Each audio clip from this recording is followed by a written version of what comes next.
Alors, on vous parle régulièrement de découvertes scientifiques qui peuvent améliorer les traitements des maladies graves. Et ce matin, on est très fiers. C'est une première mondiale, une équipe française de la Pitié-Salpêtrière qui aurait trouvé quelque chose qui va vraiment pouvoir améliorer le traitement des tumeurs cérébrales. Absolument. Une très très bonne nouvelle dans le domaine de la neurologie. Une de plus parce que c'est vrai que sur ce terrain, les choses vont très très vite.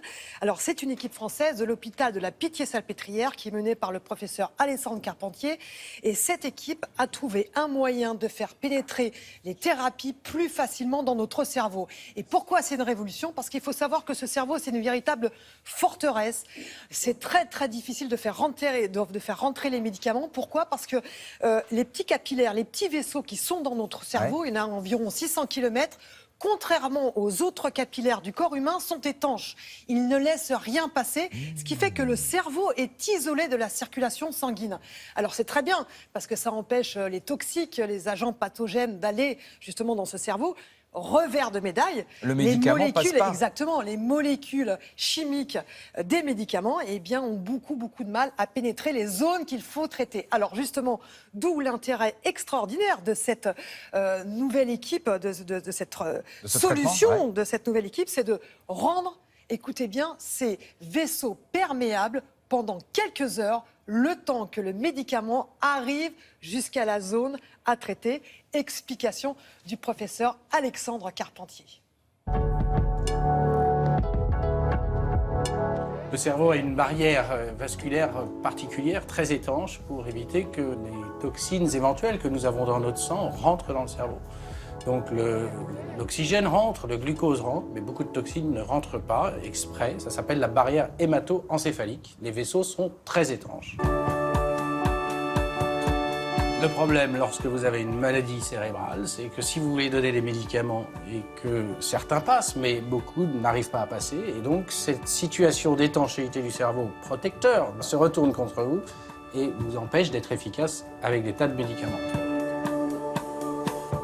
Pour faire mieux rentrer ces molécules, ces médicaments, nous installons dans l'épaisseur de l'os d'un patient un petit dispositif qui va pouvoir émettre des ultrasons juste avant que le patient reçoive son traitement par voie veineuse.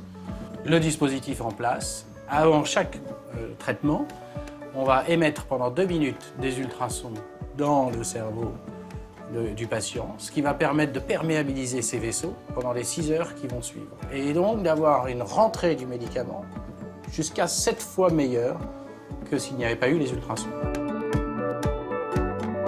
Actuellement, les 20 premiers patients qui ont été inclus dans un essai clinique, parce que c'est un essai, sont des patients qui ont des tumeurs cérébrales malignes. Et ce que nous avons montré sur ces premiers patients, c'est que nous arrivons effectivement à perméabiliser cette barrière pour mieux faire rentrer les drogues. Donc un espoir à pondérer cependant par le fait qu'on ne sait pas aujourd'hui si ça permettra de mieux contrôler la tumeur. La grande étape qui a été franchie, c'est qu'on fait mieux pénétrer les médicaments dans le cerveau. 2 minutes d'ultrasons permettent d'ouvrir la barrière pendant 6 heures. Ce n'est pas toxique. Si c'était une ouverture plus longue, ça serait toxique. Très probablement, mais le fait que ce soit une période assez restreinte fait que ce n'est pas toxique. Aucun patient n'a présenté d'effets indésirables graves dus à l'ouverture de la barrière hémato-encéphalique.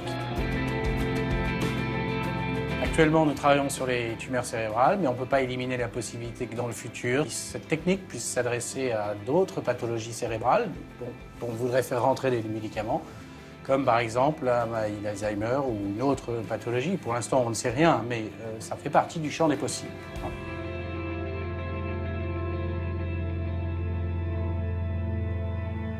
J'aime beaucoup Christelle, parce qu'on parle souvent de choses un petit peu futiles, de gens qui font 35 heures de direct comme étant des progrès extraordinaires. Mais là, on est vraiment au cœur de ce qui va peut-être bouleverser complètement notre vie. Et ce qui est bien, c'est qu'il faut savoir que parallèlement, les médicaments deviennent de plus en plus efficaces. Donc les médicaments sont efficaces et en plus, on arrive à les faire pénétrer dans ce cerveau qui est une forteresse incroyable. Donc vraiment beaucoup d'espoir. Et puis puisque l'on parle des tumeurs cérébrales, je vous renvoie vers une association qui est vraiment extraordinaire parce qu'au quotidien, qui se mobilise pour des fonds pour les tumeurs cérébrales pédiatriques.